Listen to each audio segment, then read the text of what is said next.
What's up, guys? Thank you all for clicking on this video and watching. If you enjoy watching these videos, go down there, hit that subscribe button, hit the like button. I really would appreciate it. So on this video, I'm doing a DIY gun box build on the side of my boat. I've been really wanting to do this build for quite some time. I've always loved a gun box. I built it the entire length from my deck all the way to the back bench seat. So I think it's almost 7 foot long and it's about a foot wide. So I made mine a little extra wider. It's kind of a dual purpose box. It's obviously meant to store equipment. Hopefully I'm going to be doing a little bit more duck hunting this year too. I've got a black lab that I've been training, so when I take it out duck hunting, you can store probably 3 or 4 shotguns in there. It could be extra seating. But anyways, it's just something I've been wanting to do on my boat for a really long time.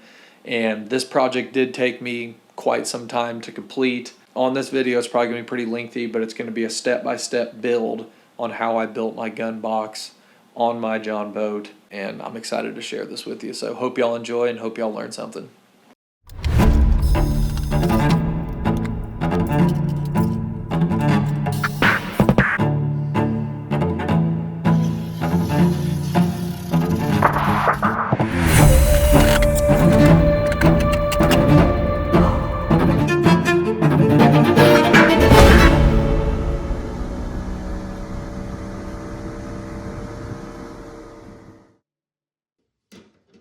So the first portion of the build is framing out the gun box. And as I go through each section of the build, I'm going to talk about the materials I used in that particular part of the build. So for the main portion of the framing, I ended up using 2x2 angled aluminum. You can use 1.5 inch. I ended up going with 2 inch because it was what was most readily available to me at my local Lowe's. Any of this stuff you can, this angled aluminum, the square tubing, you can pick all this stuff up at your local Lowe's or Home Depot. And then I also used 1 inch, 1x1 square tubing for extra supports. Like I said in the intro, I ran the entire length of my boat. So from the bench seat where I drive all the way up to the front deck, I ran it that entire span, which I think ended up being about 7 foot, and I made it 1 foot deep. On this video, this is the first piece I attached, and I ended up using the ribs for an attachment. So I used some channel locks to bend that angle iron down so that top portion of framing will be level with the deck and the bench seat. The attachment method for all the aluminum were pop rivets. So you're going to need a bunch of 3/16 by 1/4 inch gap aluminum pop rivets, and you're going to need a pop rivet gun. But unless you can weld aluminum, pop rivets are going to be your best option. So next I'm just attaching that first angled aluminum piece off the ribs, and I'm connecting it to the deck and the bench seat. So I just cut a piece of angled aluminum to 1 foot. I just tie it right into the deck, and I supported that piece on both sides that I just screwed right into the bench seat and the decking. But this just adds corner supports and kind of sets up the entire base of the entire build. You might hear some squeaking noises in the background. I was either listening to a podcast or talking to someone on the phone, and voices sound really fast from every fast motion video. So, yep, just kind of ignore that if you don't like it. On those pop rivets, you're going to use a 3/16 drill bit. I would buy multiple drill bits because they do become very dull. Another tool that I used a lot were some vise clamps that kind of kept things held together while I drilled or as I measured. But, on this project, I measured a bunch before I drilled holes and made sure everything was fitting right before I moved forward.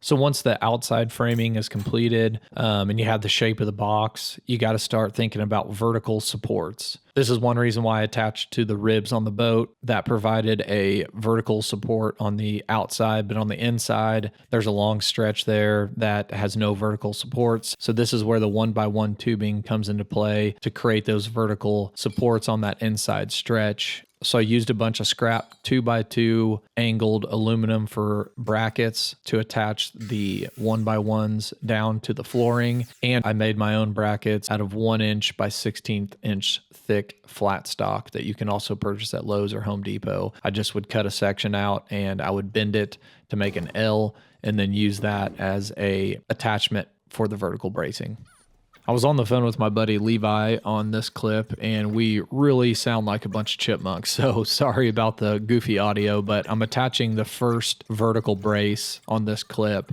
I first attached the brace to the 2x2 angled aluminum, and then I slide the brackets that I made underneath that brace and attach that bracket to the brace, and then I attach the bracket to the flooring on my boat. This is the best way I could come up with to add some vertical supports and to attach it to my boat.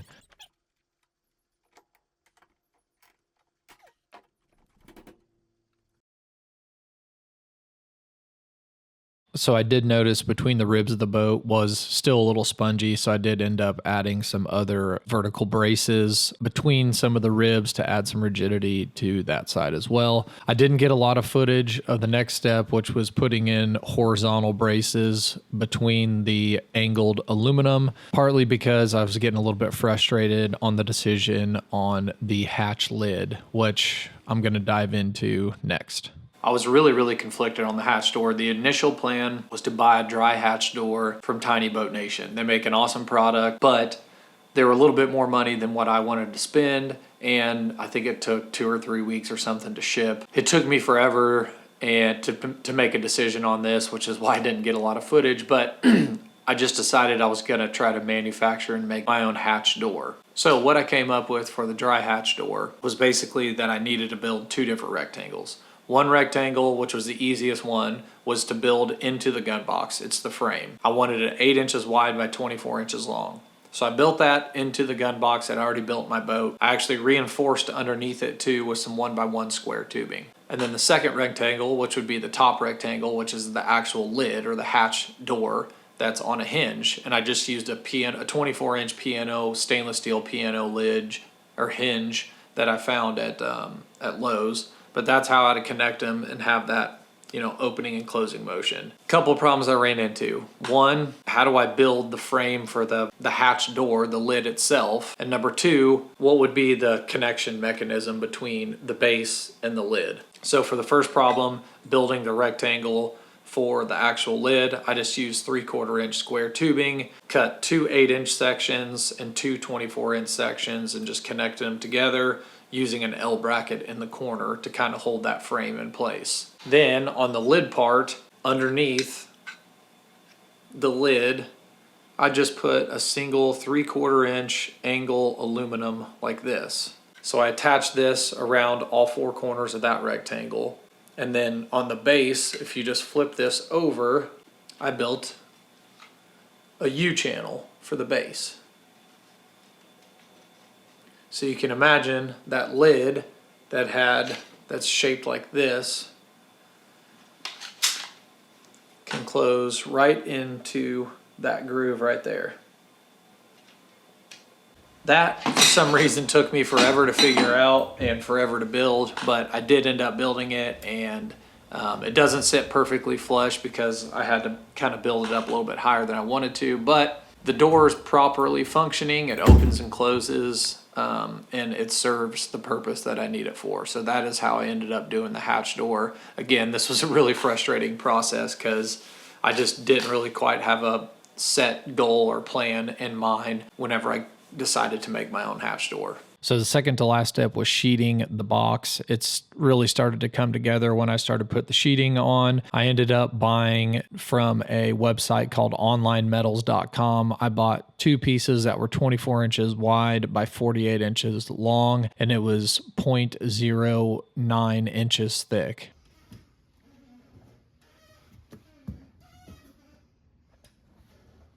Instead of measuring around the box and trying to measure on the sheet, I ended up just taking some scrap cardboard that came in the box with the sheet aluminum, just basically tracing out around the frame that I had built, and then cutting that tracing out of the cardboard and then laying it on the sheet metal and drawing the outline along the sheet metal To cut out the cardboard stencil, the best method that I figured out was actually to use the jigsaw. It left a nice clean cut on the edges, and it was the easiest way to trace onto the sheet aluminum. The jigsaw was also the best way to cut the aluminum. Again, just make sure you get the metal blades and make sure you get a bunch of them, because whenever it gets dull, it wants to catch, and you know that metal's pretty flimsy and it'll start vibrating and flopping on you. So you have sharp blades on there. If you keep a good sharp blade on there, it'll cut through pretty easily.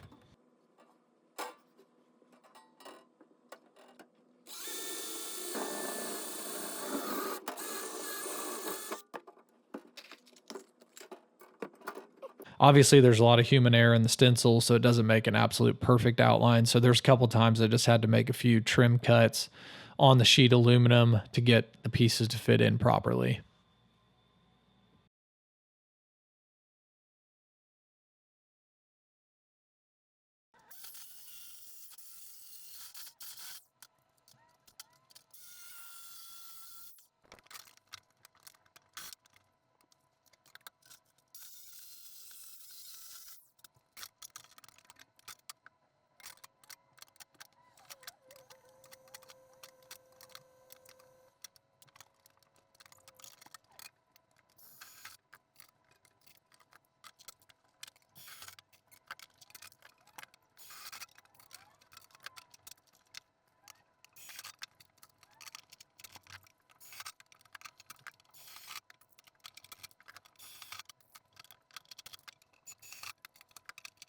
I broke the sheeting up into 6 different sections on the box, and that includes the lid as a complete section. While I was putting the sheeting on, you can see I have the Sharpie out. I would just trying to take my time and mark where all my braces were with a Sharpie on the outside of the sheeting. That way I didn't have drilled a bunch of holes and I'd miss the bracing. So I just wanted to make sure, take my time and mark those all out so I know exactly where I needed to put a pop rivet. I did go and purchase new pop rivets for this because I knew I'd be drilling through quite a bit of framing and sheeting. So I ended up getting 3/16 inch hole rivets, but they were a 1/2 inch long gap. That way I just wanted to make sure those rivets would all fit completely in there and pull those sheets tight against the framing.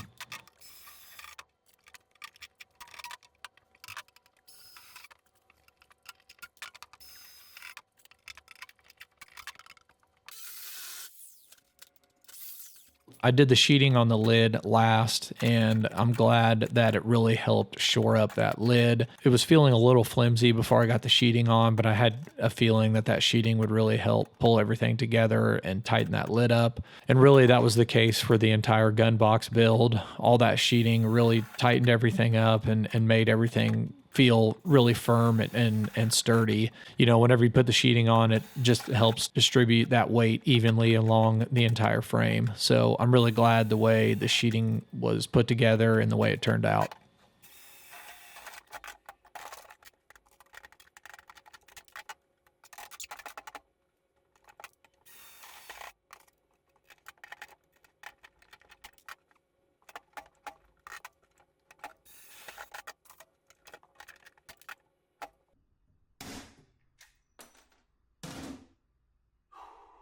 That was a sigh of relief because I was finally on to the last step, which is finishing everything out. So the first part of the finishing process was sanding everything down, make sure I knocked all the rough edges off. After I sanded everything down, I wiped everything down with rubbing alcohol, and then I painted the side walls, the only green I had in my garage at the time.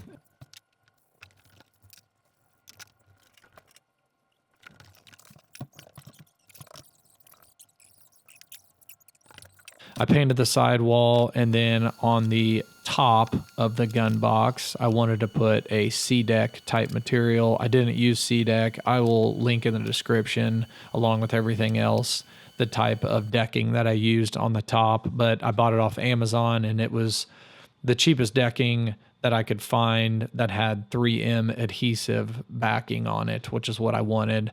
And it's a pressure adhesive, so you'll see me as I'm laying it down, I'm putting pressure as I go along the decking to make sure that that to make sure that that bond is a permanent bond. Make sure that you clean all the surface down before you put any kind of decking down with a rubbing alcohol. This will get all the dirt on grime off and all the finger oils and stuff like that. You need to make sure that that metal is clean as possible before you put that 3M self-adhesive down on top of that metal.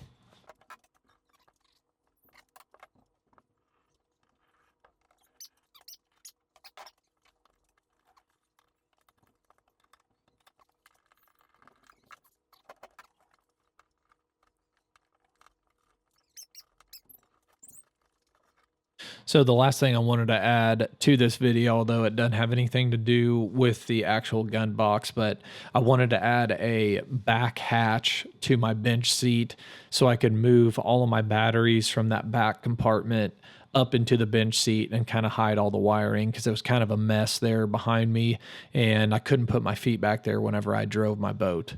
I used a DPI hatch door that I bought off Amazon. I'll link it below, but pretty easy process. There's a template on the box. You just cut it out, put the template on the bench seat, mark it, cut it out. And then the hardest part is digging all the foam out of the bench seat to open the space up. But I'm glad I did this too, because this was another project that I wanted to do. And since I was already doing this big project, I figured I'd get it done now. So I'm glad to get the batteries and all the messy wiring out of the way, and I can put my feet back there and split that bench seat whenever I drive my boat now. I did end up finishing the edge out with a 1.5-inch piece of angled aluminum on the end, just to kind of cover where the sea deck and the sidewall met. That does serve two purposes though. It does look better and it helps hold that adhesion down in the corners where it's more likely to come loose. But again, overall, super excited about the way this turned out and super excited to get it out in real life use. And thank you all for watching if you stayed this long. And if you don't mind, go down there, subscribe and like this video.